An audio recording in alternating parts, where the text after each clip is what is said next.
Welcome in this another lecture of Design of Hydraulic Structures, Module 3, Diversion Headworks.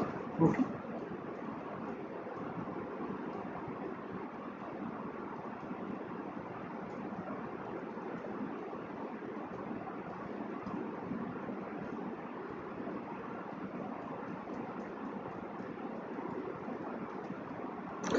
आज के lecture में हम लोग सीपेज थ्योरीज देखेंगे। ओके,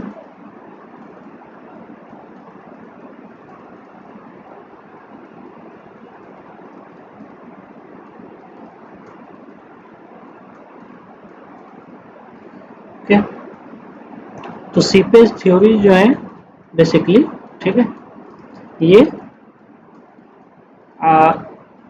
वियर स्ट्रक्चर या कोई भी हाइड्रोलिक स्ट्रक्चर फेल ना हो, ठीक है, बेसिकली ये उसके लिए है।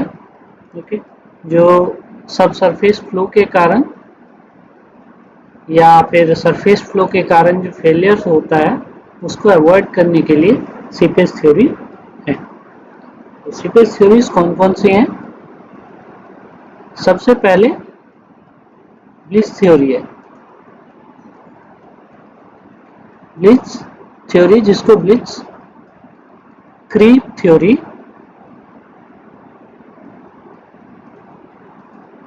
और सीपेज फ्लो भी कहते हैं। ओके, और सीपेज फ्लो, ठीक है। तो ब्लिस थ्योरी को एक्सप्लेन करने के लिए सबसे पहले हम किसी हाइड्रोलिक स्ट्रक्चर का बेड तैयार करते हैं। ये मान लेते हैं कोई हाइड्रोलिक स्ट्रक्चर है और ये उसका बेड है, ठीक है। तो ब्लिस थ्योरी क्या कहता है कि जो परकोलेटिंग वाटर है, इस तरफ सपोज वाटर फिल है, हाँ, जो परकोलेटिंग वाटर है वो क्या फॉलो करता है, बेस जो फाउंडेशन जो है, ठीक है, ठीक, इस बेस को वो फॉलो करता है, ठीक है। या दूसरे शब्दों में कहते हैं कि वाटर जो है वो इस बेस के अलोंग, ओके, स्ट्रक्चर के बेस के अलोंग क्रीप करता है, ठीक है। मतलब इस तरह अगर स्ट्रक्चर है तो वाटर इस पे ऐसे जा रहा है, ओके। ये जो पाथ जो ट्रेवल करता है वाटर, इसको हम लोग कहते हैं क्रीप लेंथ, ठीक है। इस चीज को हम लोग कहते हैं क्रीप लेंथ। तो अगर मान लेते हैं कट ऑफ है, सीट पाइल्स हमने लगा रखा है ऐसे ऐसे एंड ऐसे, तो ये जो हमारा वाटर है ये क्या कंटूर फॉलो करेगा उस केस में, इस तरह चलेगा, ठीक है। सीपेज जो हुआ है वो इस तरह चलेगा।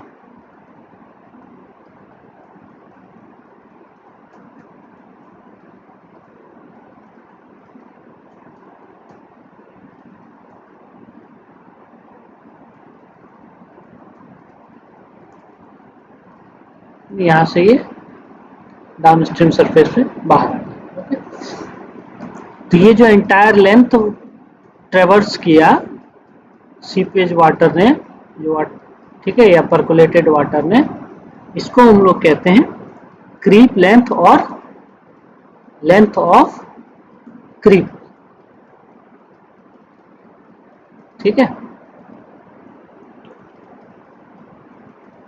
और दूसरा, इस थ्योरी में एक एजम्पशन किया गया था, क्या, कि जो लॉस ऑफ हेड होता है वो इस लेंथ ऑफ क्रीप के प्रोपोर्शनल होता है, ओके, इस लेंथ ऑफ क्रीप के प्रोपोर्शनल होता है, ओके। तो सपोज ये कट ऑफ जो है ये हमारा D1 डेप्थ का है, ये D2 डेप्थ का है, ये D3 डेप्थ का है, ओके। देन जो इनके बीच जो हॉरिजॉन्टल डिस्टेंस है, ओके, वो सपोज ये L1 है, ये L2 है, ओके। तो ये जो क्रीप लेंथ होगा, ठीक है, क्रीप लेंथ ये कितना हो जाएगा,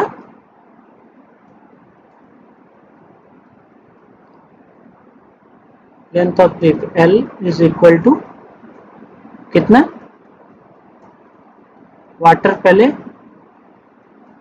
इस लेंथ को, वाटर ने ये लेंथ पूरा कवर किया, देन फिर ये लेंथ कवर किया, तो एक बार D1 कवर किया, फिर D1 कवर किया, फिर हॉरिजॉन्टली L1 कवर किया, फिर वर्टिकली D2 कवर किया, फिर वर्टिकली अपवर्ड D2 कवर किया, अगेन हॉरिजॉन्टली L2 कवर किया, देन D3, फिर से अपवर्ड D3। तो टोटल ये हो गया क्या,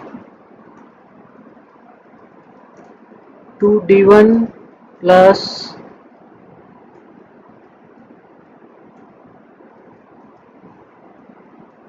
L1 plus L2 plus 2D2 plus 2D3, okay.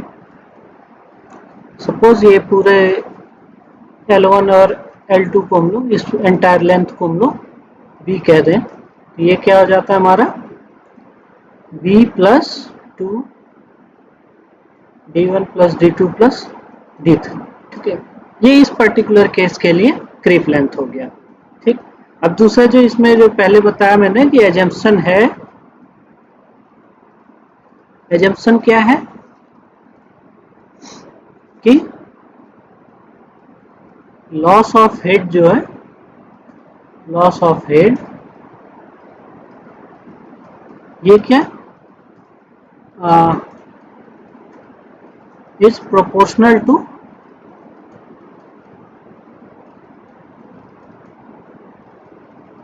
Creep length, ठीक है।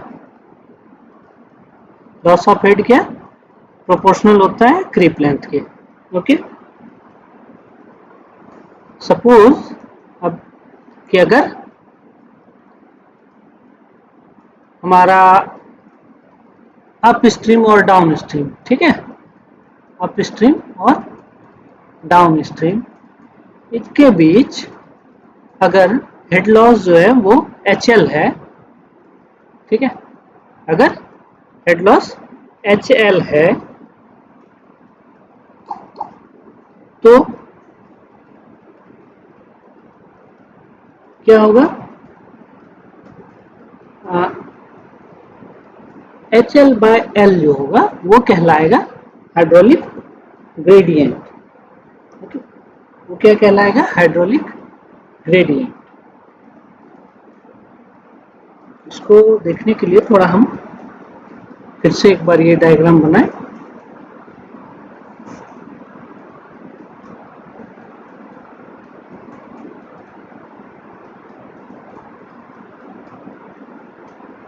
ये कट ऑफ यहाँ पे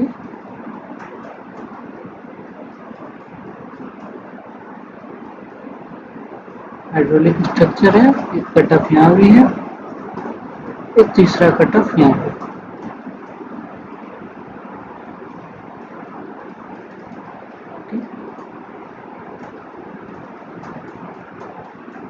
ये D1,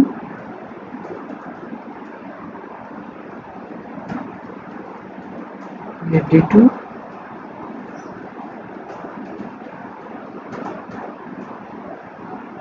ये D3। सपोज अप स्ट्रीम में वाटर फिल्ड है एकदम,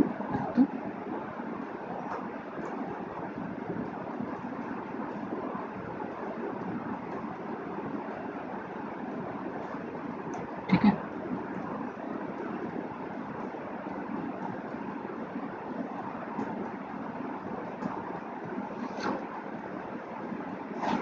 और डाउन स्ट्रीम में बिल्कुल भी वाटर नहीं है, ओके, ऐसा मानते हैं कि नहीं है अभी, ठीक है। इस पर्टिकुलर केस में क्रीप हमारा शिप वाटर किस तरह क्रीप करेगा, ऐसे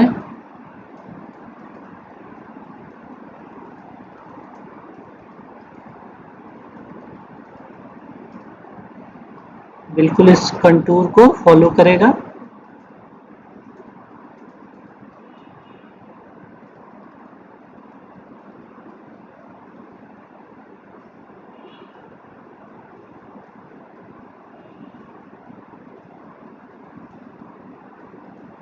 ओके, तो अगर हम कहें, ठीक है, HL क्या है, total head loss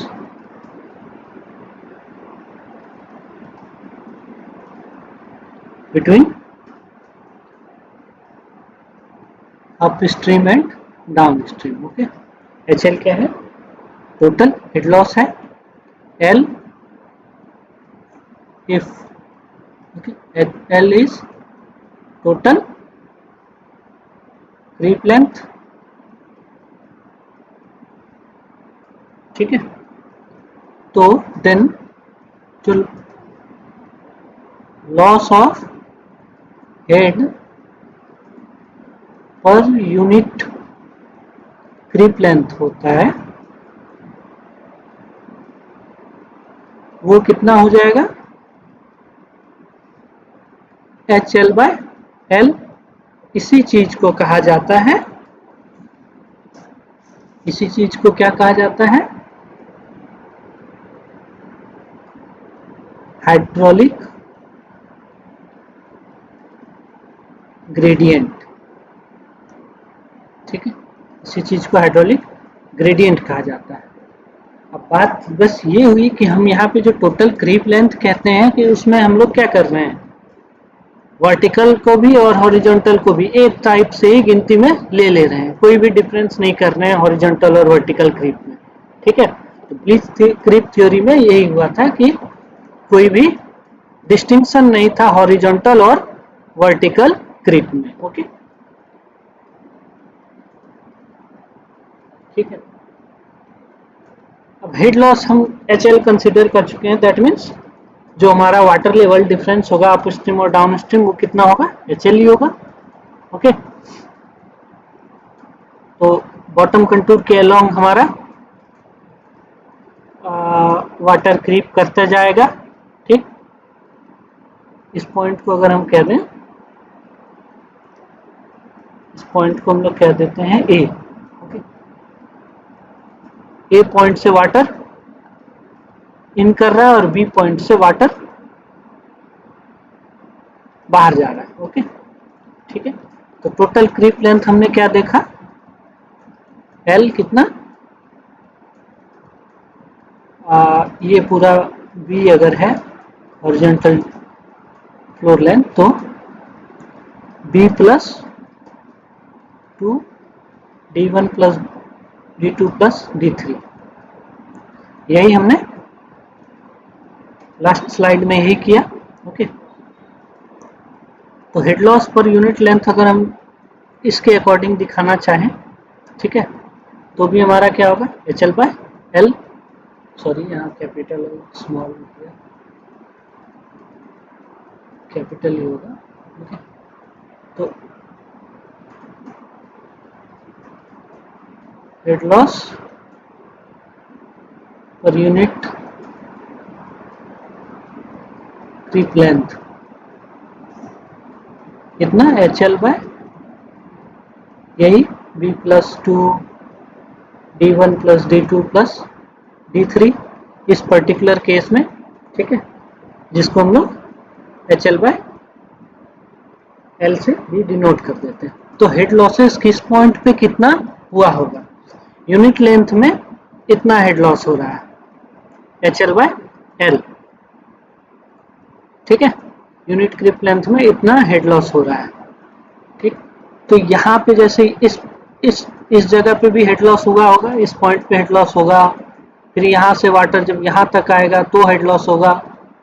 okay, again यहाँ से वाटर यहाँ तक आएगा तो हेड लॉस होगा, मतलब यहाँ से यहाँ जो वाटर यहाँ से यहाँ तक पहुँचेगा पॉइंट A से पॉइंट B तक, तो हेड लॉस तो होता ही रहेगा, ठीक है।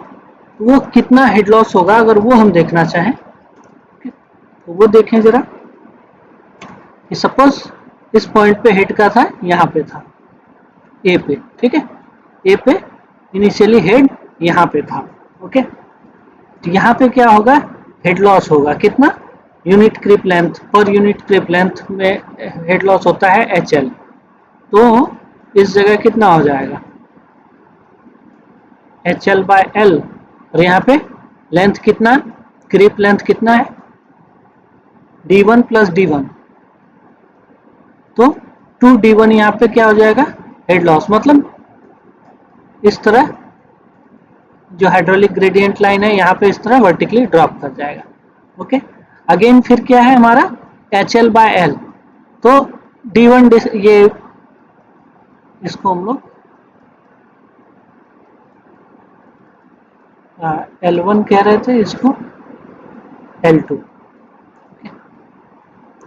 तो L1 लेंथ में फिर डिक्रीज होगा, ओके, सपोज, तो L1 लेंथ में HL/L इंटू L यही होगा, यहाँ पे क्या L1 = 0 पे यही वैल्यू रह जाएगी, और इस L1 = L1 पे डिक्रीज होगा, तो ये क्या होगा, इस तरह स्ट्रेट लाइन, ठीक है, स्ट्रेट लाइन में डिक्रीज होगा। यहाँ पे जैसे पहुंचेगा अगेन फिर क्या होगा, हाइड्रोलिक ग्रेडियंट लाइन में ड्रॉप आएगा, वो ड्रॉप कितना आएगा, तो यहाँ पे जितना क्रीप लेंथ है, क्रीप लेंथ यहाँ पे कितना है, D2 यानी 2D2, तो इस जगह ड्रॉप कितना होगा, HL/L इंटू 2D2, हाँ, सपोज इतना हो गया, वो क्वांटिटी इतनी है। अगेन यहाँ से ये क्या होगा, स्लोप के साथ यहाँ तक पहुंचेगा, क्योंकि ये क्या है, बिल्कुल L2 लेंथ में। इसी तरह स्लोप डिक्रीज आएगा, कितना डिक्रीज आएगा, HL/L इंटू L2, इस चीज में कितना, HL/L इंटू L1, तो इस तरह डिक्रीज होगा ये straight line, okay. And again यहाँ पे आके क्या हो जाएगा, 0 हो जाएगा,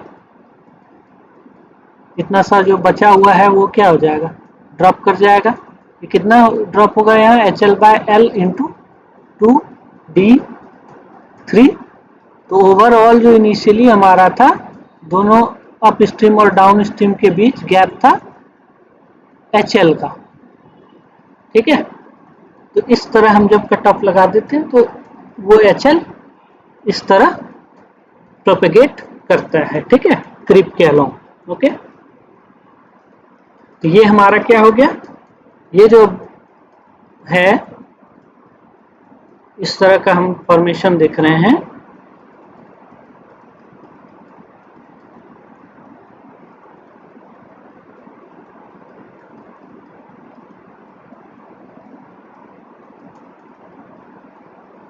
ये क्या है हमारा हाइड्रोलिक ग्रेडियंट लाइन, यही है।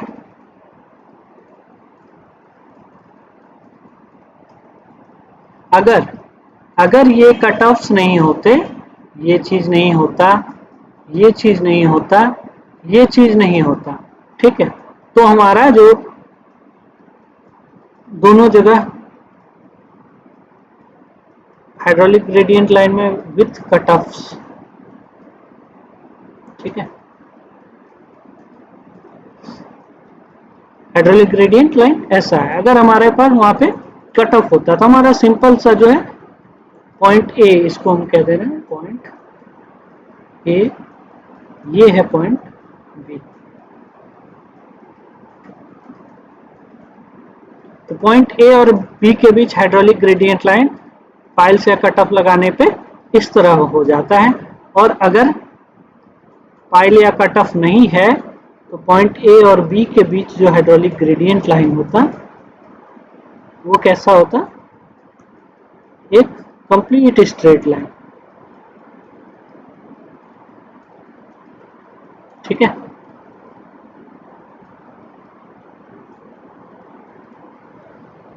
कंप्लीट स्ट्रेट लाइन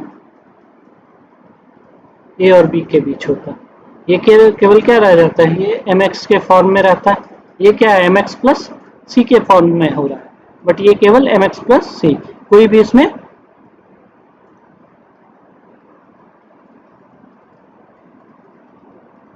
और चेंज नहीं आता, सिंपल रहता, ठीक है, विथ ए सिंगल स्लोप। ये हमारा ब्रिज का क्रीप थ्योरी है बेसिक, ठीक है। अब इसका इस्तेमाल पाइपिंग, सेफ्टी अगेंस्ट पाइपिंग और सेफ्टी अगेंस्ट अपलिफ्ट प्रेशर में कैसे होता है, ठीक है।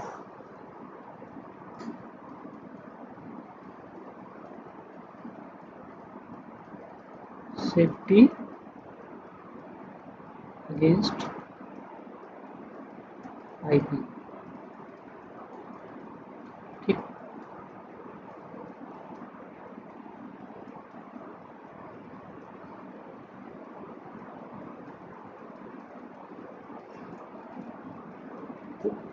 ब्रिज के अकॉर्डिंग क्या था कि सेफ्टी अगेंस्ट पाइपिंग जो होगा, ठीक है, वो तभी हम इंश्योर कर सकते हैं जब हम सफिशिएंट क्रीप लेंथ प्रोवाइड करें, ओके, ठीक है, according to bridge,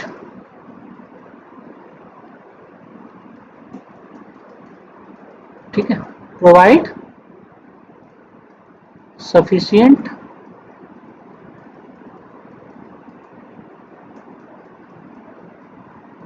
creep length, okay,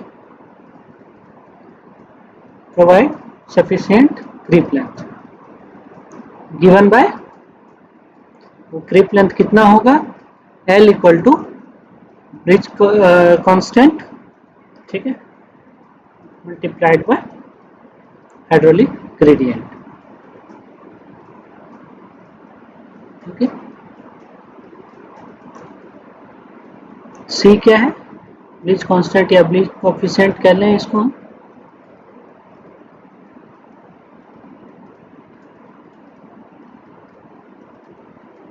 okay. तो अलग अलग टाइप के सॉइल के लिए ब्रिज कोएफिशिएंट की वैल्यू क्या होती है, अलग अलग आती है, ओके। और इस चीज से एक चीज जो क्लियर होता है, अगर एक चीज हम देखना चाहें इस इक्वेशन से, L equal to H L by L equal to C into H L है, ओके। तो हम जानते हैं एच एल बाय एल क्या होता है, हाइड्रोलिक ग्रेडियंट होता है, कि तो यहाँ अगर हम देखें तो एच एल बाय एल ये इक्वल टू हमें क्या मिलता है, 1 बाय सी, अगर इस इक्वेशन को मॉडिफाई करें हम, ओके, इस इक्वेशन को मॉडिफाई करें तो क्या मिलता है, H L equal to 1 by C, ठीक है। तो इसका क्या मतलब हुआ कि हाइड्रोलिक ग्रेडियंट जो है हमारा, ये क्या है, हाइड्रोलिक ग्रेडियंट, ठीक है, ये हमारा सेफ लिमिट में रहना चाहिए ताकि हमारा सेफ्टी अगेंस्ट पाइपिंग हो, ओके। तो सेफ हाइड्रोलिक ग्रेडियंट कितना हो सकता है, सेफ हाइड्रोलिक ग्रेडियंट कितना हो सकता है, तो किसी पर्टिकुलर टाइप का जो सॉइल है उसके लिए ब्रिज कोएफिशिएंट की वैल्यू जितनी है, okay, suppose for case of light sand mud, ठीक है, for light sand and mud, ठीक है, इसके लिए C इक्वल टू होता है 8, ब्रिज कोएफिशिएंट की वैल्यू होती है उसके लिए 8। तो उस टाइप के सॉइल के लिए, उस टाइप के सॉइल में अंडर पाइपिंग ना हो, इसके लिए जरूरी है कि हाइड्रोलिक ग्रेडियंट जो है हमारा वो कितना होना चाहिए, less than this value, hydraulic gradient should be less than this value so that it will be safe, okay.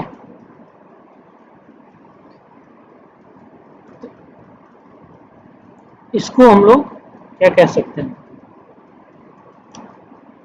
अगर लिखें हम इसको कैसे लिख सकते हैं, सेफ हाइड्रोलिक ग्रेडियंट, ठीक है, HL/L सेफ, ये शुड बी क्या less than 1/C।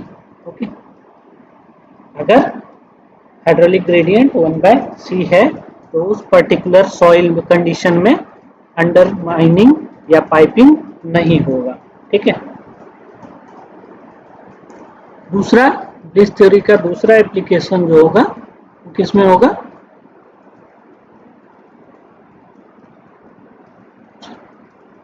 Safety against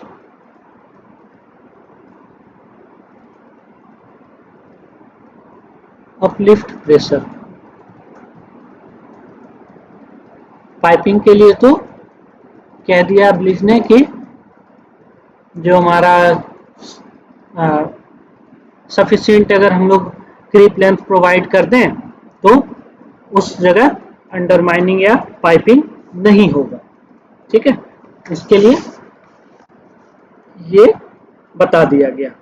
ठीक, अब सेफ्टी अगेंस्ट अपलिफ्ट प्रेशर के लिए क्या कर सकते हैं।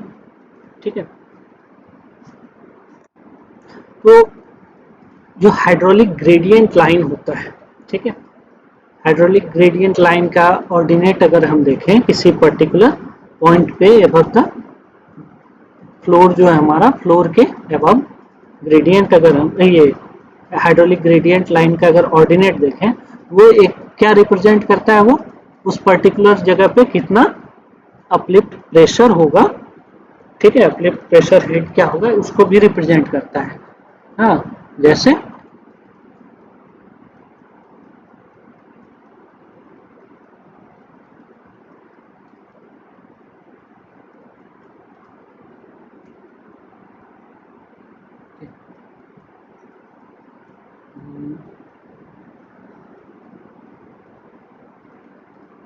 ये हमारा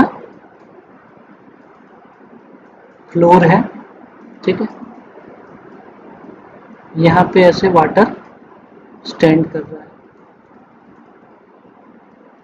ठीक है, इस तरफ सपोज वाटर नहीं, तो यहाँ से यहाँ हमारा ये HL है, ये मान लेते हैं कंप्लीट लेंथ L। ठीक, तो हाइड्रोलिक ग्रेडियंट लाइन कैसा होगा, यहाँ पे इस तरह का होगा।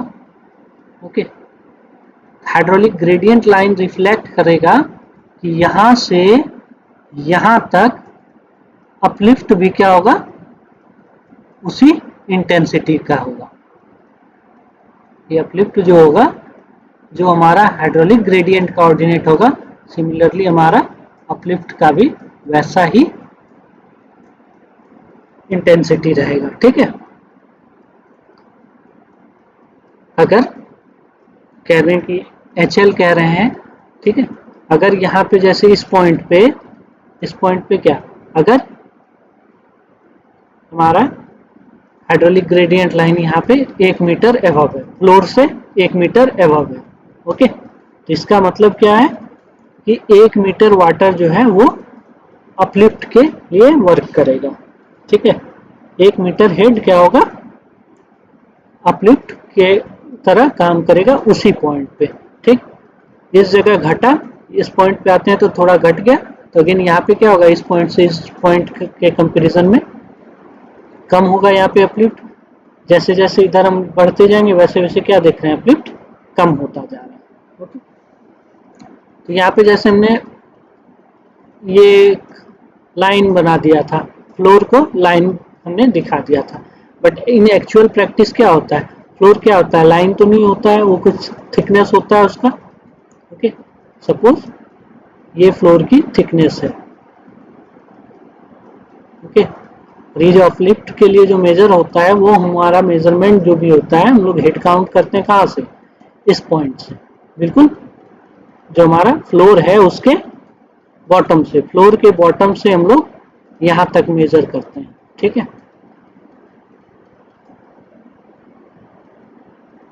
मेजरमेंट इस तरह होता है कि ये है, सपोज कितना ये है, एच मीटर है, एच कह रहे हैं, तो एच में हमने क्या इंक्लूड कर लिया, ये वाला सपोज इसको हम h कह रहे हैं, ठीक है, और ये थिकनेस, इसको हम फ्लोर की थिकनेस t कह दे रहे हैं। ओके, अब इस डायग्राम में केवल बात करें हम लोग, ठीक है। अगर h डैश क्या है, h dash metres, in metres, ये क्या है, यहाँ पे हेड है, ठीक है, head at any point. Okay, then क्या होगा,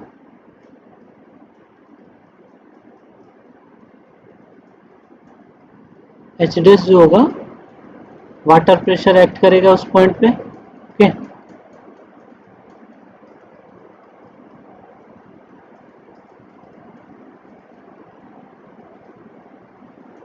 उस पॉइंट पे वाटर प्रेशर भी कितना होगा, एच डैश ही हो जाएगा, pressure at that point. Okay, then इस चीज को, यहाँ से जो वाटर प्रेशर जो जनरेट होगा, ओके, इसको काउंटर बैलेंस करने के लिए क्या करना होगा, यहाँ पे वाटर प्रेशर इतना लग रहा है, ठीक है, तो सब इस पॉइंट की अगर हम बात करें, सपोज ये पॉइंट है, यहाँ पे एच डैश है, तो यहाँ पे वाटर प्रेशर भी उतना ही लग रहा होगा, एच डैश वाटर प्रेशर लग रहा है, तो एच डैश, उस एच डैश वाटर प्रेशर को डाउनवर्ड से अपवर्ड जो ये फोर्स लग रहा है, इसको काउंटर बैलेंस करने के लिए क्या करना होगा, हमें ऊपर से फोर्स डालना पड़ेगा जो कि इसको काउंटर बैलेंस कर सके। तो काउंटर बैलेंस करने के लिए क्या किया जाता है कि ये फ्लोर जो है ना, उसकी थिकनेस इस वाटर प्रेशर को काउंटर बैलेंस करती है, ठीक है, उसकी थिकनेस उस वाटर प्रेशर को काउंटर बैलेंस करती है। तो उस पॉइंट पे अपलिफ्ट प्रेशर कितना हो जाएगा, पर्टिकुलर पॉइंट पे uplift pressure gamma W into H dash, ठीक है, गामा डब्ल्यू क्या यूनिट वेट ऑफ वाटर है, और उसी पॉइंट पे डाउनवर्ड प्रेशर किसके कारण होगा, वो फ्लोर जो है, फ्लोर की थिकनेस के कारण। ओके, तो कितना हो जाएगा वो, मान लेते हैं फ्लोर का मटेरियल है, ठीक है, फ्लोर मटेरियल है, एफ से हम लोग डिनोट कर देते हैं, इनटू वहाँ पे फ्लोर की थिकनेस टी है। ओके, सपोज फ्लोर की थिकनेस इस जगह टी है, इस जगह टी है, तो डाउनवर्ड प्रेशर इतना हो जाएगा। अब इसको भी हम लोग इस यूनिट वेट को वाटर के ही टर्म्स में लिखना है, तो ये क्या लिख देंगे, गामा डब्ल्यू इंटू जी, स्पेसिफिक ग्रेविटी उस मटेरियल का, ठीक है। अपलिफ्ट प्रेशर एक्सेस ना हो तो इक्विलिब्रियम, और इक्विलिब्रियम क्या होना चाहिए, दोनों चीजें इक्वल होनी चाहिए, जो अपलिफ्ट है वो should be equal to gamma W G T. इसका मतलब एच डैश जो हो वो किसके इक्वल हो, जी टी के, ठीक है। एच डैश क्या है, एच डैश में से अगर हम टी घटा दें, दोनों साइड टी घटा देते हैं, ठीक है, तो एक्चुअल हमें पता चलेगा ना, जितना वाटर स्टैंड कर रहा है, एक्चुअल में वाटर स्टैंड कितना कर रहा है, एच ही कर रहा है, ठीक है, टी घटा दे रहे हैं हम लोग दोनों साइड से। ओके, तो जी टी माइनस टी इधर भी हो जाएगा, ये क्या हो जाएगा, जी -1 टू टी, तो इससे हमें थिकनेस कितना मिल जाएगा, इस चीज को हम लोग क्या कह सकते हैं, h डिवाइडेड बाय g1। तो फ्लोर की जो थिकनेस होनी चाहिए वो कितनी होनी चाहिए, h, यानी जो हमारा ऑर्डिनेट है, ठीक है, वाटर स्टैंड कर रहा है अबव फ्लोर लेवल, ठीक है, अबव फ्लोर लेवल, वो डिवाइडेड बाय जो फ्लोर मटेरियल है उसका स्पेसिफिक ग्रेविटी -1। इस चीज से जो हमें आता है, जो रिजल्ट मिलता है, जो थिकनेस मिलता है, उतना थिकनेस का हम लोग अगर फ्लोर कंस्ट्रक्ट कर दें तो अपलिफ्ट प्रेशर को काउंटर बैलेंस किया जा सकता है। सेफ्टी के लिए क्या किया जाता है, ये जो चीज है, ठीक है, फॉर फैक्टर ऑफ सेफ्टी, ठीक है, इसको इंक्रीज कर दिया जाता है कितना, बाय 33%, 33% इंक्रीज करके टी को लिया जाता है, ठीक है। इससे क्या होता है, हमारा एडवर्स कंडीशंस में भी अपलिफ्ट जो है वो अपलिफ्ट के कारण कोई फेलियर नहीं आता है, ठीक है। ये जो हमारा आया है, ओके, इस तरह से जो हम करते हैं कैलकुलेशन, ओके, जनरली क्या किया जाता है कि ये फ्लोर थिकनेस जो है वो केवल डाउन स्ट्रीम में दिया जाता है। क्यों? क्योंकि अप स्ट्रीम में वाटर ऑलरेडी स्टैंड कर रहा होता है, तो वो अप स्ट्रीम को फेल नहीं होने देता है, ठीक है, वो अप स्ट्रीम को फेल नहीं होने देता है। बट डाउन स्ट्रीम कंडीशन में अगर हम देखें तो क्या होता है, इधर जरूरी नहीं है कि हमेशा वाटर मौजूद रहे, इस तरफ जरूरी नहीं है कि हमेशा वाटर मौजूद रहे, ठीक है। तो इस तरफ क्या होगा, सीपेज होता रहेगा, यहाँ पहुंचेगा, अपलिफ्ट के कारण अगर ये मजबूत नहीं रहा फ्लोर तो इसको तोड़ देगा, ओके, इसको वो तोड़ सकता है, क्योंकि इस तरफ कोई भी वाटर कॉलम नहीं है, ठीक है। लेकिन इस आप स्ट्रीम में क्या होता है, वाटर कॉलम रहता है, तो फ्लोर थिकनेस इधर कम भी हुआ तो कोई प्रॉब्लम नहीं होती, ओके। और वर्स्ट कंडीशन जो होता है, ठीक है, वर्स्ट कंडीशन क्या होता है कि जब जहाँ पे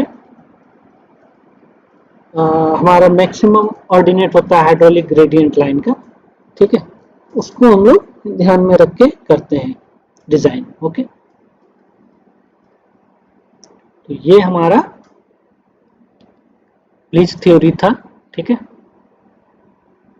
ब्लीच थ्योरी अगर इसको हम समराइज करें तो क्या है, समरी इसका क्या होगा कि जो परकुलेटेड वाटर है वो हमारा फ्लोर जो है, फ्लोर के बॉटम कंटूर को फॉलो करता है, उसके अलोंग क्रीप करता है, ठीक है।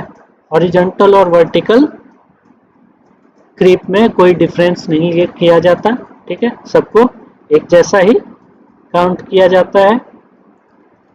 For the purpose of safety against piping, जो लेंथ होनी चाहिए फ्लोर की वो सफिशिएंट क्रीप लेंथ होनी चाहिए, कितना, C इंटू HL के इक्वल, C क्या है, ब्लीच कोफिशिएंट है, ठीक है।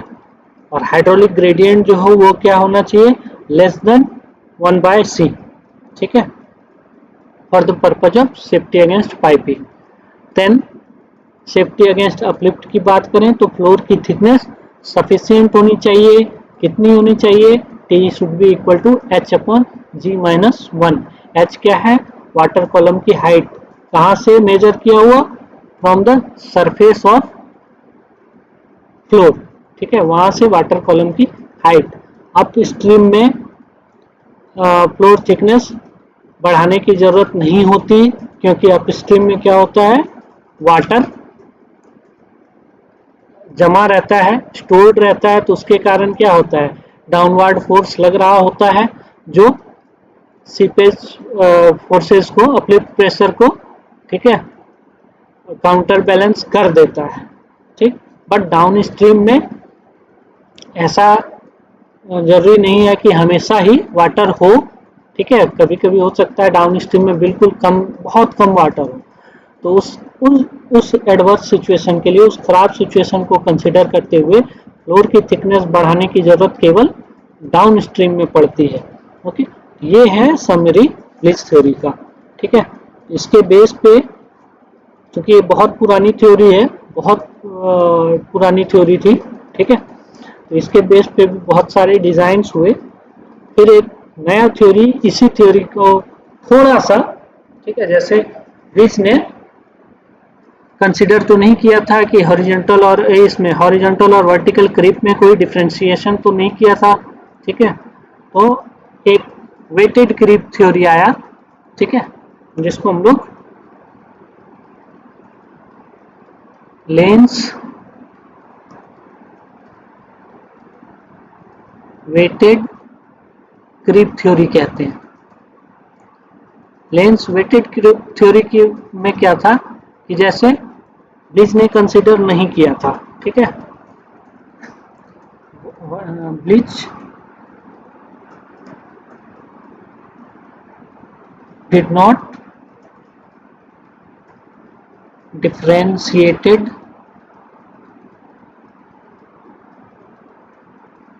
between horizontal and vertical creep, ठीक है।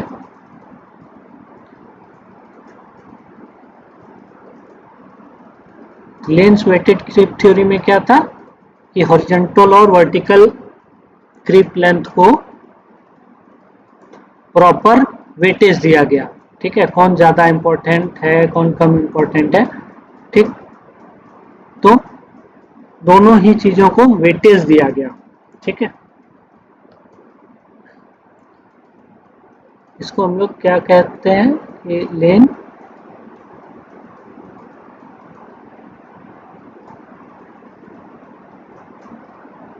differentiated between the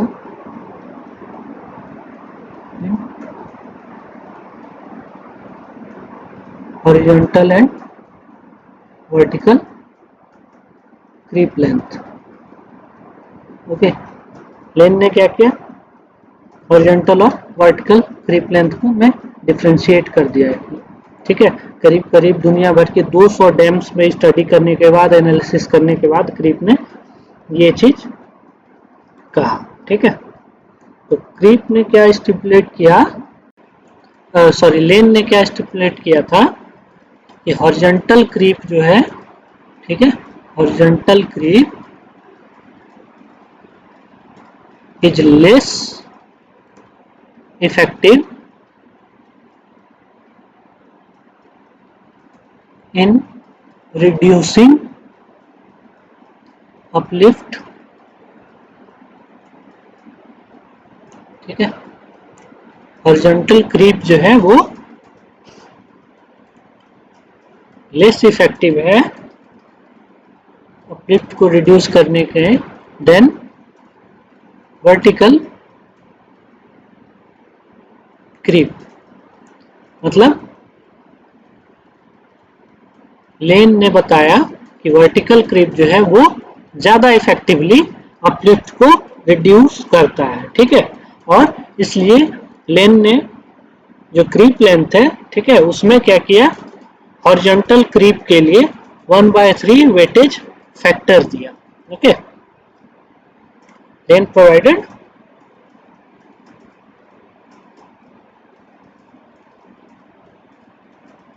सजेस्टेड या प्रोवाइडेड, सजेस्ट ही किया था, वेटेज फैक्टर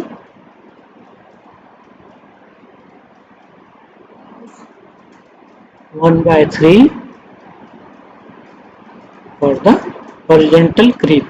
वर्टिकल क्रीप को 1 ही रहने दिया, ठीक है, हॉरिजॉन्टल क्रीप के लिए ये कर दिया। तो अभी हमने अकॉर्डिंग टू ब्लिच, ठीक है, क्या देखा था, L equal to creep length जो देखा था वो क्या देखा था, ये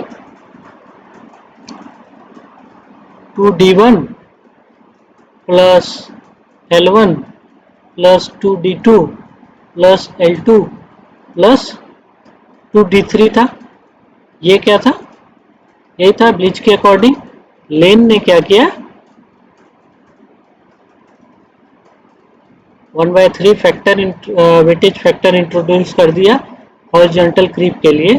तो ये टोटल जो क्रीप लेंथ हो गया, ये क्या हो गया, L इक्वल टू वर्टिकल के साथ उसने कोई फैक्टर नहीं दिया तो 2d1 ही रहा वर्टिकल, ये हो गया 1/3 ऑफ L1, ये उतना ही रहा। अगेन ये हॉरिजॉन्टल था तो 1/3 इसके साथ भी वेटेज फैक्टर मल्टीप्लाई हो गया। और ठीक है, तो ये था basically Lane's weighted creep theory. अब लेंस के इस थ्योरी में दिक्कत क्या थी कि था तो ये ब्लिस थ्योरी पे इम्प्रूवमेंट किया था इसने, ठीक है, लेकिन इसका कोई रेशनल बेसिस नहीं था। कंप्लीटली ये क्या इंपेरिकल कहा गया। ओके, और कहीं भी जनरली ये डिजाइन में यूज नहीं होता है, कंप्लीटली ये थ्योरेटिकल प्रैक्टिस में ही रह गया। ठीक है, तो तीसरा अब है सबसे इम्पोर्टेंट, ठीक है, और बहुत ज़्यादा एक्सटेंसिव यूज होता है अब, वो है खोसलाज थ्योरी।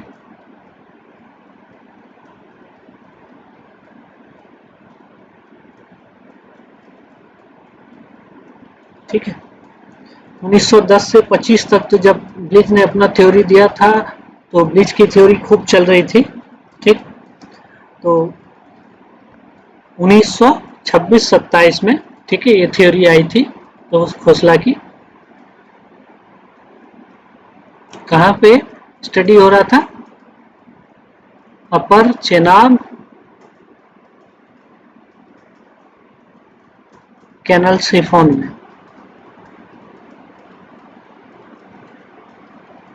ठीक है, ये अपर चेनाब कैनल सिफोन जो था, ठीक है, ये बेसिकली डिजाइंड किस पे था? ब्लिच थ्योरी पे।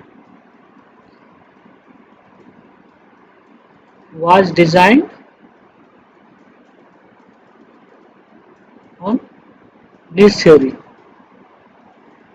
ठीक है, लेकिन हुआ ये कि उसमें अंडरमाइनिंग प्रॉब्लम्स होने लगा। ठीक है, सफिशिएंट फ्लोर लेंथ तो प्रोवाइड कराया गया था, बट अंडरमाइनिंग हो रहा था। तो इसके लिए क्या हुआ कि इन्वेस्टिगेशन शुरू किया गया और अल्टीमेटली उससे खोसला थ्योरी आई। ठीक है, तो थ्योरी बहुत ही डिटेल में नहीं बता सकूंगा। ठीक है, इसके कुछ प्रिंसिपल्स मैं बता रहा हूँ। तो प्रिंसिपल क्या था? तो सबसे पहले खोसला ने क्या किया, ठीक है, मेन प्रिंसिपल्स जो थे इसके,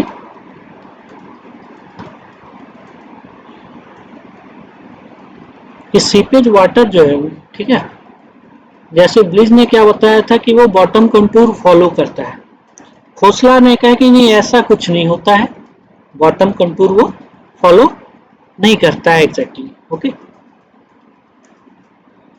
वाटर क्या करता है? स्ट्रीम लाइंस के अलोंग मूव करता है। ठीक, और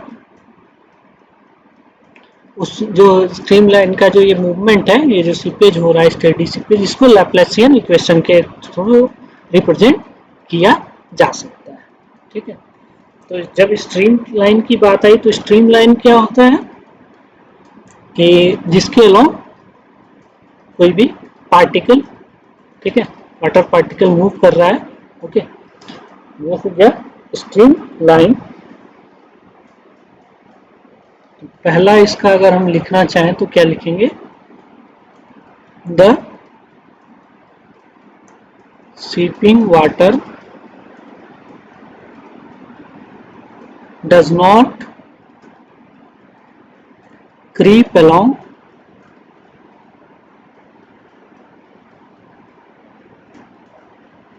the bottom contour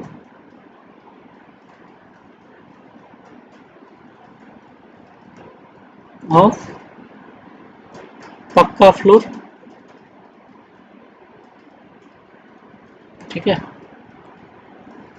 जैसा कि ब्लिज ने बताया था, ब्लिज की थ्योरी के अकॉर्डिंग वो नहीं करता है। ठीक है, the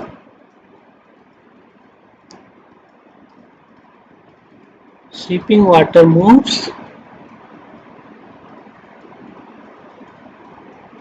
along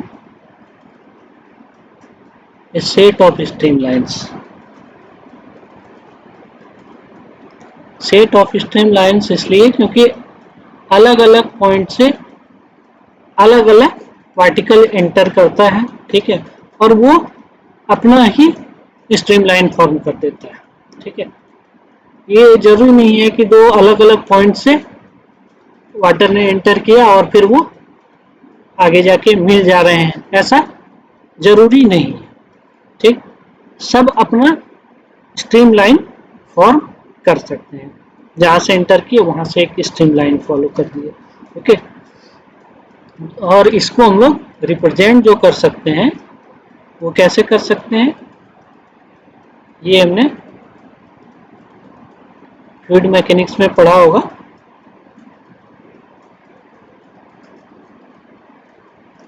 sorry, horizontal and vertical direction में,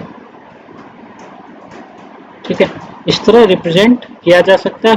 फाई क्या होता है, फ्लो पोटेंशियल। फाई क्या होता है, फ्लो पोटेंशियल, जो कि इक्वल टू होता है के एच के। के क्या है, coefficient of permeability of soil, ये है, और परमिएबिलिटी ऑफ सॉइल, और एच ये क्या है, रेजिडुअल हेड।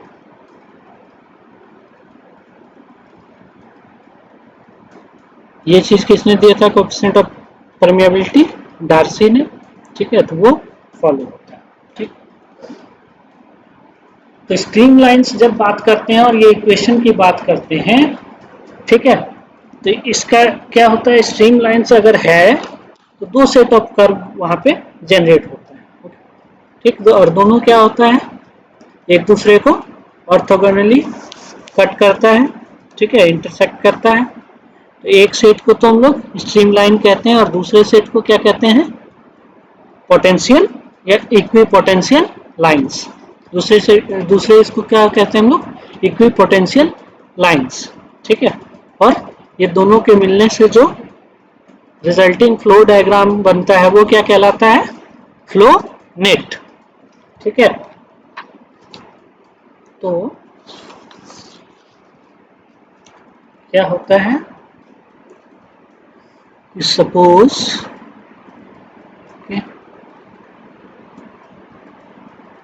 ये पक्का फ्लोर है किसी हाइड्रोलिक स्ट्रक्चर का,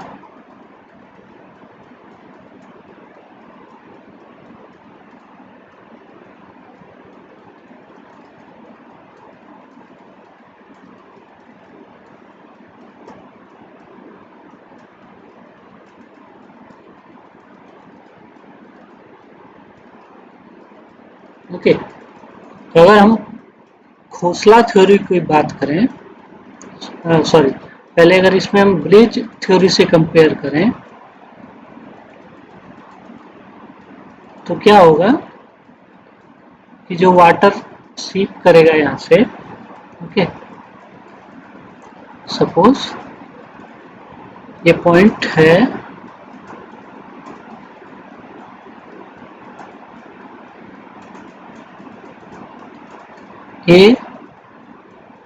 ये है कोई पॉइंट बी, ओके।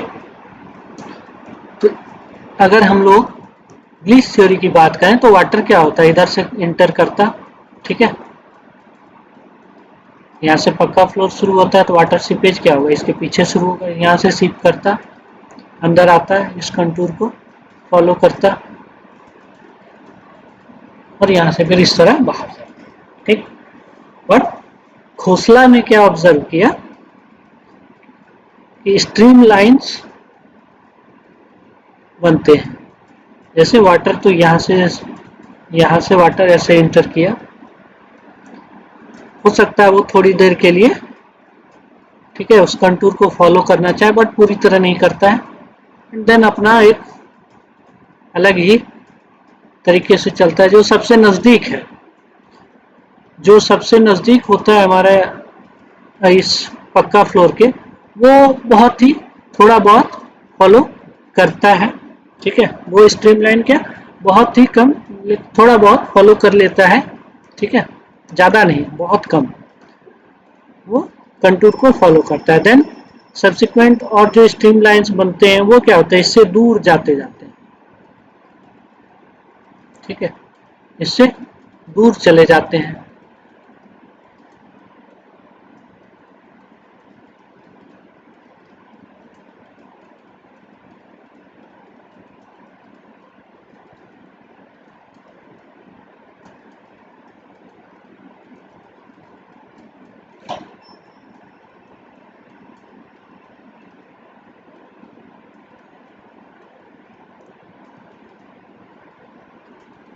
ठीक, तो जैसे जैसे डेप्थ बढ़ती जाती है वैसे वैसे वो अपना फिर एक धीरे धीरे निश्चित पाथ बनाने शुरू कर देता है, ठीक है।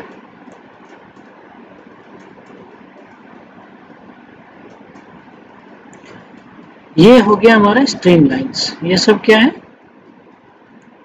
Stream lines.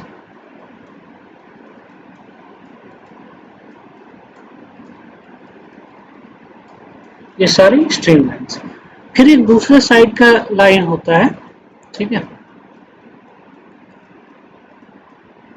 वो क्या होता है, इक्विपोटेंशियल लाइन। ओके, ये क्या होता है, इस स्ट्रीम लाइन के ऑर्थोगोनल होता है।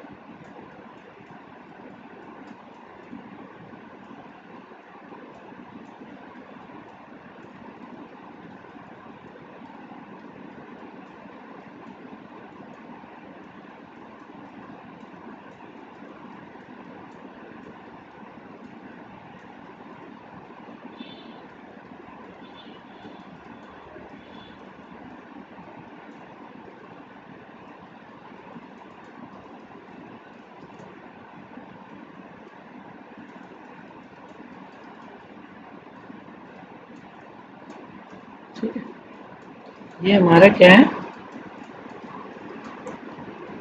Equipotential lines. तो इक्विपोटेंशियल मतलब सबका क्या होगा, सेम ही हेड होगा, ठीक है, सबका क्या होगा, सेम ही हेड होगा। उस लाइन पे कहीं भी कोई स्ट्रीम लाइन का पॉइंट मिल जाए, ठीक है, तो वहाँ पे क्या होगा, सबका हेड क्या होगा, सेम ही होगा। ओके, तो ये जैसे इक्विपोटेंशियल लाइंस और स्ट्रीम लाइंस मिलके क्या करते हैं, फील्ड बनाते हैं। इसको हम लोग कहते हैं फ्लो नेट। ओके, इस एंटायर चीज को हम लोग कह सकते हैं, कहते हैं फ्लो नेट। ठीक, तो जैसे जब हम इक्विपोटेंशियल लाइन कह रहे हैं तो मतलब इस पॉइंट पे, ठीक है, इस पॉइंट पे जितना हेड है, इस लाइन में इस पॉइंट पे उतना ही हेड है, इस पॉइंट पे उतना ही हेड है। हाँ, इस चीज को समझने के लिए अगर हम चल सबसे बाहर जो हमारा इस पक्का फ्लोर के बाहर एक कोई इक्विपोटेंशियल लाइन है, ठीक है, यहाँ पे अगर हम इस लाइन पे यहाँ पे एक स्टैंड पाइप लगाएं, ओके, ठीक है, यहाँ पे एक हम स्टैंड पाइप अगर लगा दें, एक स्टैंड पाइप यहाँ लगा दें, एक स्टैंड पाइप इसको बढ़ा देते हैं, यहाँ लगा दें, ठीक है, क्योंकि ये क्या है, एक इस इक्विपोटेंशियल लाइन पे हमने स्टैंड पाइप लगा रखा है, ठीक है, तो सब में क्या होगा, सब में बिल्कुल सेम ही हेड दिखाएगा।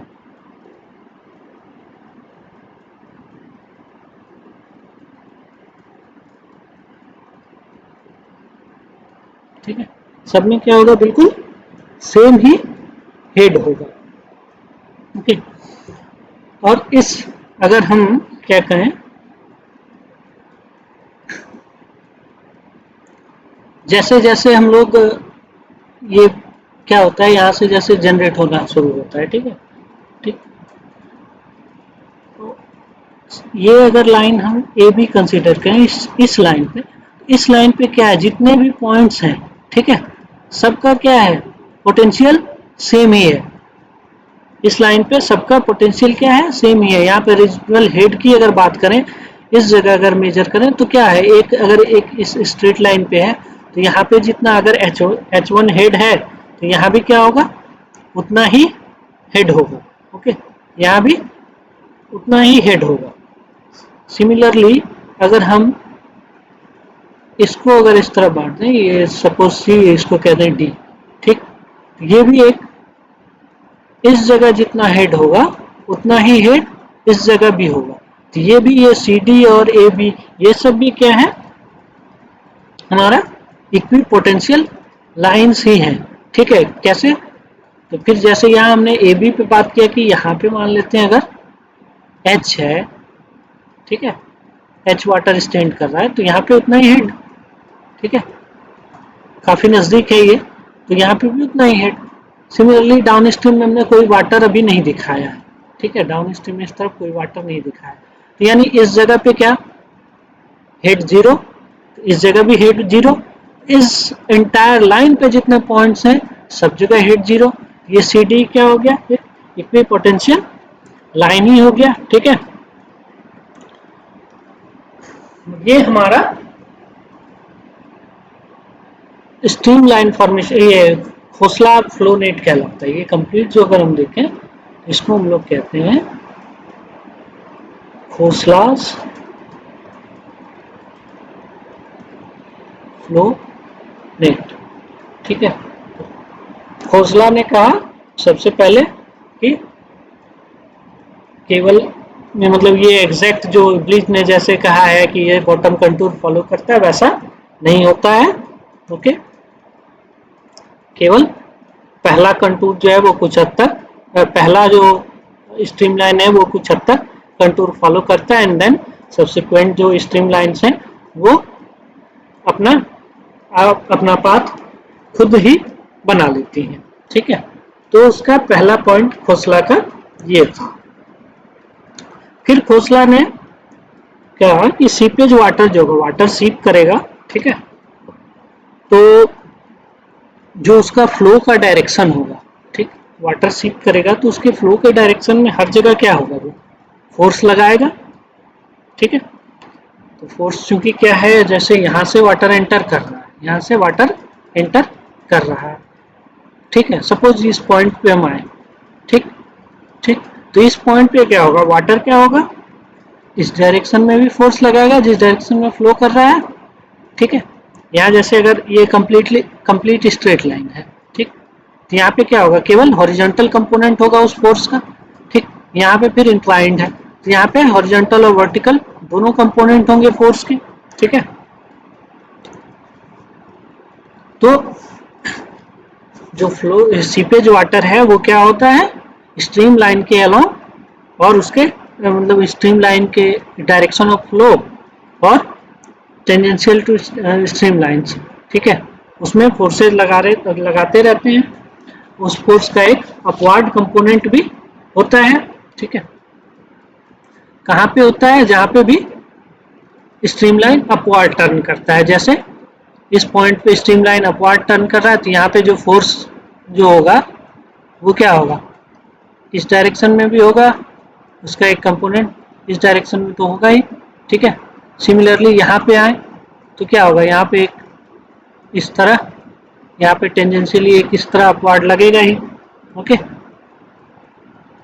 एक कंपोनेंट इधर भी लगेगा।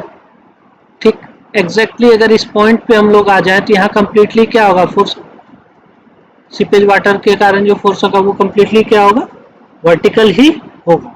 ठीक है,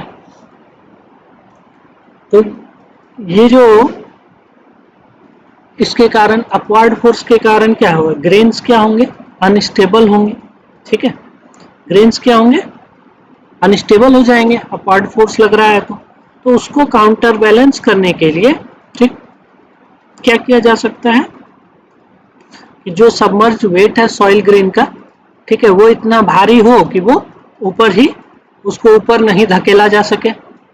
ठीक है, यही होगा ना फोर्स, जैसे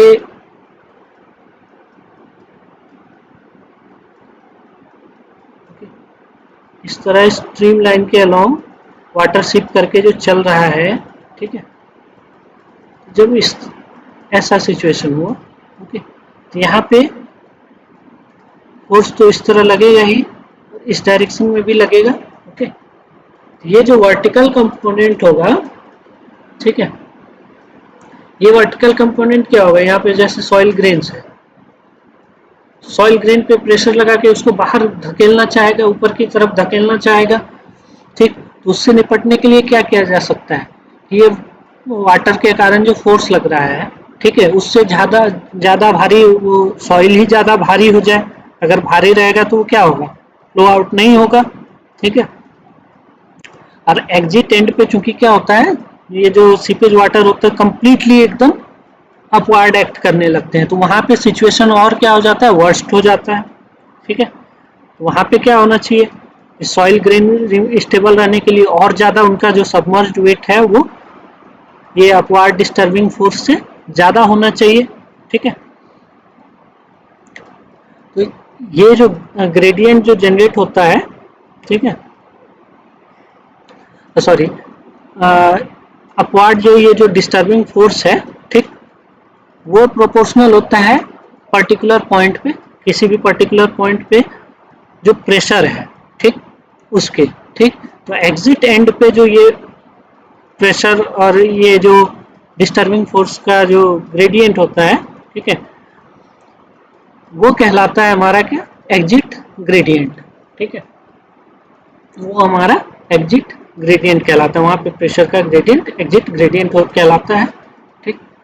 तो एग्जिट पे अगर जो हमारा सॉइल पार्टिकल्स हैं वो स्टेबल रहें, ठीक, इसके लिए क्या जरूरी है कि अपवार्ड प्रेशर जो हो एग्जिट पे वो सेफ हो, सेफ इन द सेंस कि इतना भी नहीं हो कि वहाँ पे जो पार्टिकल्स हैं, ठीक है, उसको वो हटा दे। दूसरे वो टर्म्स में अगर कहें कि एग्जिट ग्रेडियंट जो वो क्या होना चाहिए, सेफ होना चाहिए, ठीक है। तो दूसरा पॉइंट इसका यही था कि एग्जिट ग्रेडियंट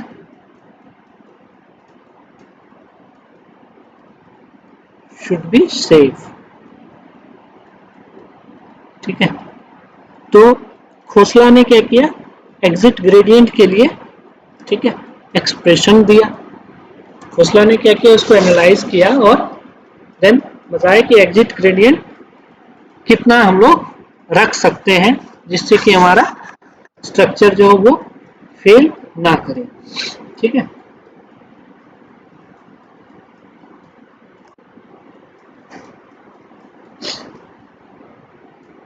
तो suppose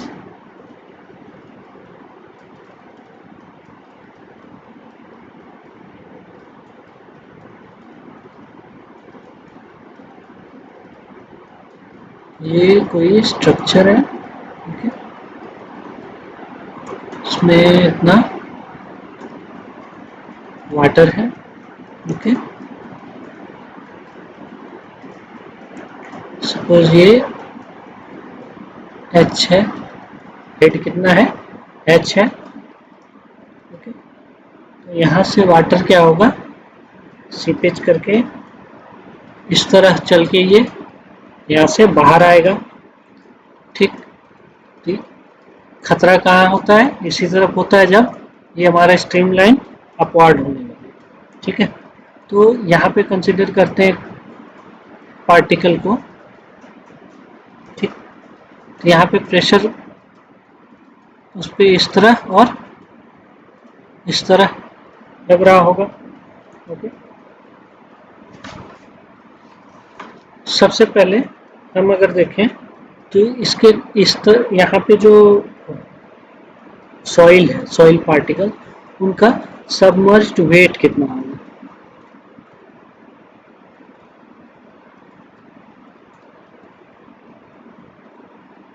submerged weight of unit volume के लिए कंसीडर करते हैं, ठीक है, यूनिट वॉल्यूम ऑफ सॉइल, तो कितना हो जाएगा, gamma W 1 minus porosity specific gravity -1। Okay, ये सबमर्ज यूनिट वेट का फॉर्मूला होता है, सॉइल में तो पढ़ा ही होगा। ठीक है, तो क्रिटिकल कंडीशंस जो हैं, ठीक है, और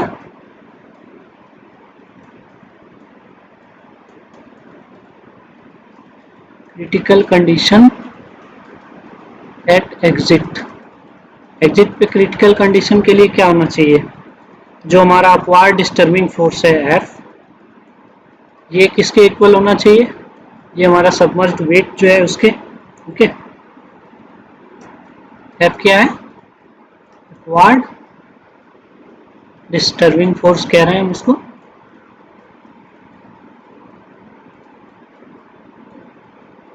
ओके, जिसको हम लोग क्या कह सकते हैं?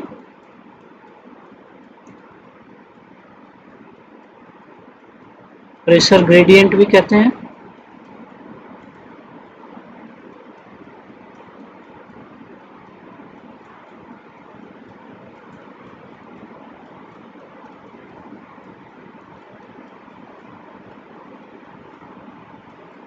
ओके, तो कितना प्रेशर सपोज वहां पे ही लग रहा है और छोटा सा लेंथ dl है।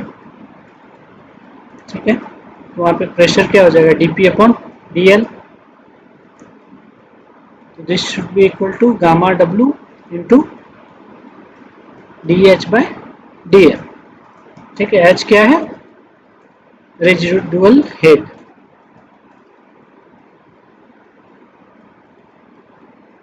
h रेजिडुअल हेड है, जिसको हम लोग हाइड्रोलिक एक्सेस हेड भी कहते हैं। तो क्या हो जाएगा हमारा? Gamma w dh by dl, this should be equal to gamma w 1 minus n ss minus 1, या dh by dl equal to 1 minus n ss minus 1। ठीक है, तो यहाँ dh by dl क्या रिप्रेजेंट करता है? Rate of loss of head या gradient. Okay, इसको हम लोग हेड लॉस भी, रेट ऑफ हेड लॉस कह लें, या फिर ग्रेडियंट एट एग्जिट कह लें, या exit gradient. Okay, this is exit gradient. तो एग्जिट ग्रेडियंट कितना होना चाहिए? 1 minus N S S minus 1। Critical conditions में जो है, ठीक है, वो इसके इक्वल होना चाहिए। ठीक, तो ज़्यादातर जो रिवर सैंड्स होते हैं उनके लिए स्पेसिफिक ग्रेविटी की वैल्यू क्या होती है? 2.65। ओके, और most river sands SS is equal to 2.65 and porosity is equal to 0.4। ठीक, तो critical exit gradient dh by dl कितना होता है वैसे कंडीशन में? यहाँ हम रख के देख लें तो ये हो जाएगा 0.6 multiplied by 1.65, that means nearly equal to 1। Critical exit gradient nearly क्या होता है? इक्वल टू 1 होता है। ठीक है, अगर हम एग्जिट ग्रेडियंट जो है, ठीक है, वो क्रिटिकल का 1/4 से 1/5 तक कर रख दें, ठीक है, तो हमारा जो स्ट्रक्चर होता है वो पाइपिंग के अगेंस्ट सेफ रहता है। ठीक है, इफ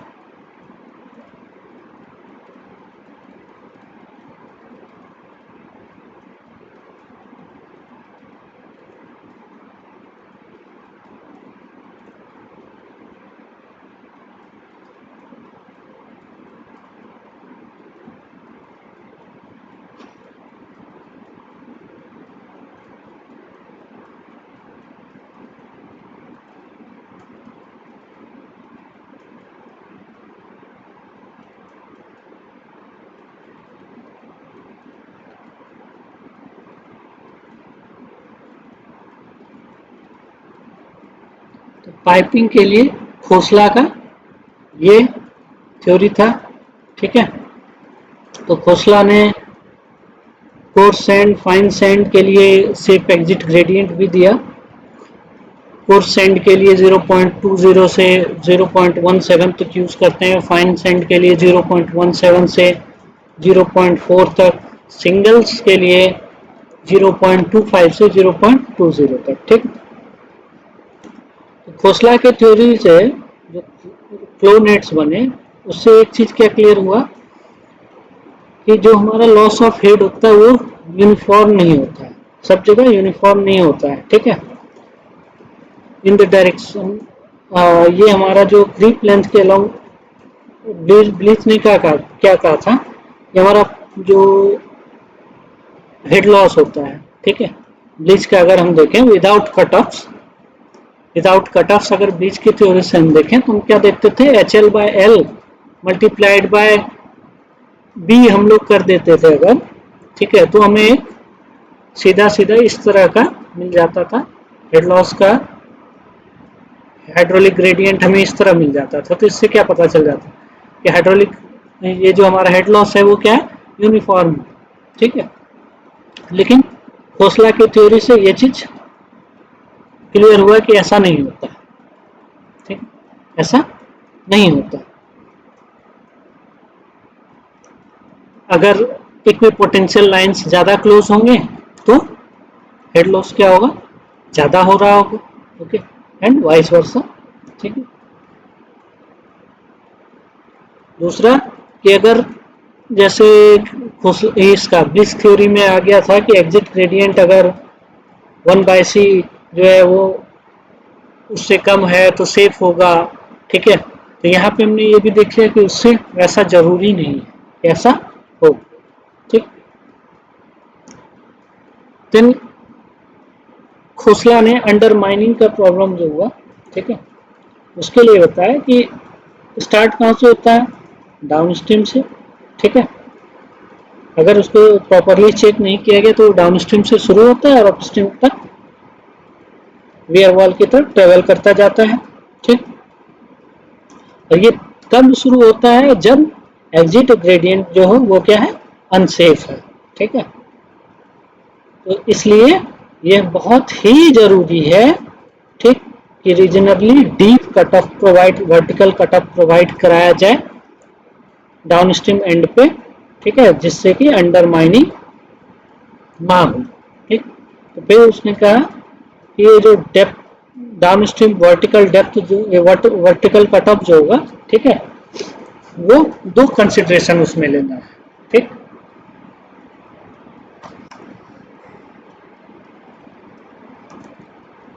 ठीक है, तीसरा एक हम पॉइंट कर लेते हैं, 2 पॉइंट हमने किया ना, तीसरा एक पॉइंट कर लेते हैं कि depth of vertical cut of, depth of vertical cutoff is governed by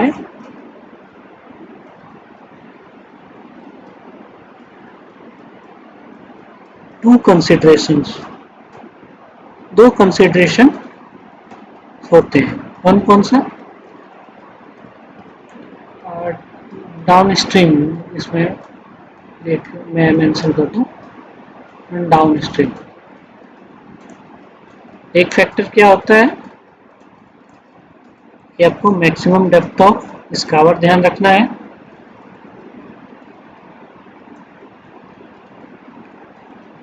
दूसरा जो होता है वो होता है सेफ एग्जिट ग्रेडियंट, ठीक है। ये दो कंसिडरेशंस को ध्यान में रख के ही depth of vertical cut off हम लोग कितना डेप्थ तक देना है वो तय कर सकते हैं, ठीक है। तो जब हम वियर का डिजाइन करते हैं, ठीक, तो जो डाउनस्ट्रीम कट ऑफ होता है, ठीक है, सबसे पहले तो हम लोग मैक्सिमम स्कावर डेप्थ के को कंसिडर करके प्रोवाइड कर देते हैं, कितना प्रोवाइड कर देते हैं, है, इतना ज़्यादा स्कावर होगा, यहाँ पे इतना स्कावर हो सकता है, इसलिए हम इससे ज़्यादा डेप्थ का, ठीक है, प्रोवाइड करते हैं वर्टिकल कट ऑफ। ठीक, अब फिर उसके बेस पे फिर हम लोग एग्जिट ग्रेडियंट चेक करते हैं।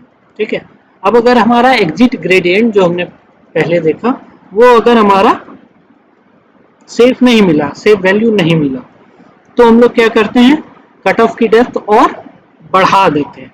ठीक है, ठीक। दूसरा एक प्रैक्टिकल कंसिडरेशन ये भी है कि हम लोग बहुत ज़्यादा डेप्थ भी नहीं दे सकते हैं, बहुत ज़्यादा डेप्थ तक भी नहीं जा सकते।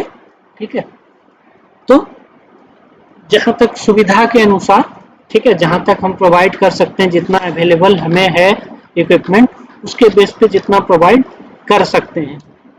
सपोज कहीं पे जरूरी अगर मान लेते हैं 50 मीटर डेप्थ की है, तो 50 मीटर डेप्थ, ठीक है, और हमारे पास उतना अवेलेबल नहीं है साधन कि हम 50 मीटर डेप्थ तक कट ऑफ प्रोवाइड कर सकें। ओके, तो हम लोग क्या कर सकते हैं, हमारे पास अगर 30 मीटर प्रोवाइड करने का भी है तो हम लोग उतना ही प्रोवाइड कर देते हैं। ठीक है, ओके। दूसरा सेफ एग्जिट ग्रेडियंट जो है, ये तो हमें खैर हर जगह ध्यान रखना ही होता है।